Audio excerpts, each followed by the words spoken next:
Hi అండి, అందరికీ నమస్కారం.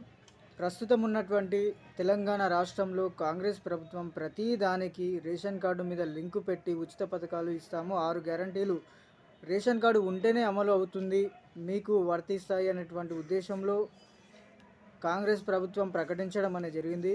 ఇప్పుడు ఉన్నటువంటి ప్రతి ఒక్కరికి, బలహీన వర్గాల వారికి, నిరుపేదలకి, వెనుకబడినటువంటి వారికి, ఎవరికైనా 6 గ్యారంటీల పథకం అందాలి అన్నా, ఉచిత పథకాలు రావాలి అన్నా మీకు ఖచ్చితంగా రేషన్ కార్డు అనేది ఉండాల్సి వస్తుంది. రేషన్ కార్డు లేనటువంటి వారు ఈ పథకాలకు అర్హులుగా గుర్తించబడరు. కాబట్టి చాలా వరకు రేషన్ కార్డు లేనటువంటి వారు మీరు రేషన్ కార్డుకి అప్లై చేసుకోండి. అయితే ఈరోజు మన వీడియోలో రేషన్ కార్డుకి ఏ విధంగా అప్లై చేసుకోవాలి, ఏ ఏ పత్రాలు కావాలి, ఏమి అర్హత ఉండాలి అనేటువంటి దాని గురించి మన వీడియోలో ఈరోజు పూర్తిగా తెలుసుకుందాం. దానికంటే ముందు మన ఛానల్ని లైక్ చేసి సబ్స్క్రైబ్ చేయండి. కింద కామెంట్ రూపంలో మీ అభిప్రాయాన్ని తెలియజేయండి. మీరు లైక్ చేయడం వలన సజెషన్స్ వస్తాయి, మరింత ఎక్కువ మందికి ఈ వీడియో వెళ్ళేటువంటి అవకాశం ఉంటుంది. కాబట్టి దయచేసి సపోర్ట్ చేయండి. రేషన్ కార్డుని మనము ఏ విధంగా అప్లై చేసుకోవాలి అనేటువంటి అంశాన్ని ఈరోజు మన వీడియోలో పూర్తిగా తెలుసుకుందాం. అయితే రేషన్ కార్డుకు మనం అప్లై చేయాలంటే కేంద్రం కానీ రాష్ట్రం కానీ, కేంద్రము ప్రతి రాష్ట్రానికి రేషన్ కార్డును ఏ విధంగా అప్లై చేయాలి అనేటువంటి ఒక వెబ్సైట్ని ఇస్తుంది. అదేవిధంగా తెలంగాణ రాష్ట్రానికి కూడా ఒక వెబ్సైట్ అనేది ఉంటుంది. ఆ వెబ్సైట్ ఇక్కడ స్క్రీన్ పైన మీకు రోల్ అవుతూ ఉంటుంది, దానిని గమనించండి. మనకు అర్హతలు ఏమి కావాలి అని అంటే, ముందుగా మీరు తెలంగాణ పౌరుడై ఉండాలి. అదేవిధంగా కొత్తగా అప్లై చేసేటువంటి వారు ఎలాంటి రేషన్ కార్డును కలిగి ఉండకూడదు. అదేవిధంగా బలహీన వర్గానికి చెందినటువంటి వారు మాత్రమే ఈ రేషన్ కార్డుకు అప్లై చేసుకోవడానికి అర్హులుగా గుర్తించబడతారు.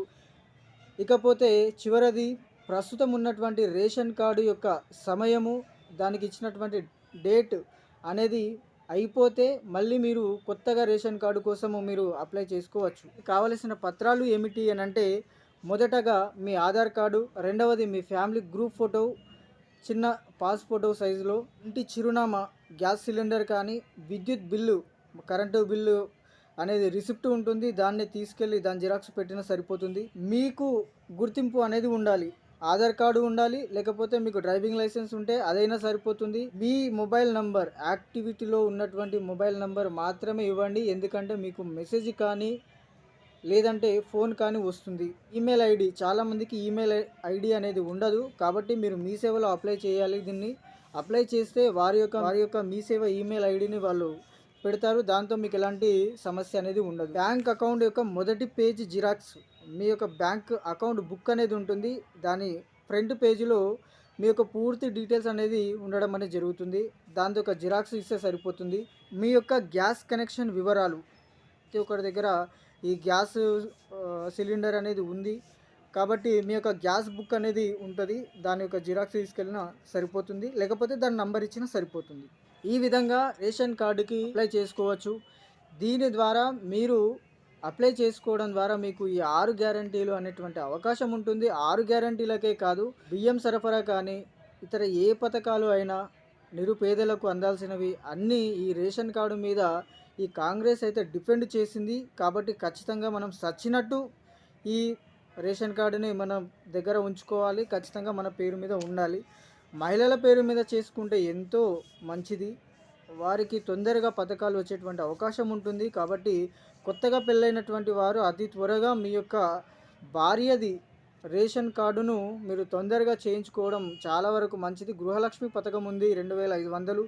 కాబట్టి మరెన్నో ఉచిత విద్యుత్కి సంబంధించినటువంటిది 200 యూనిట్ల ఉచిత విద్యుత్ ఉంది.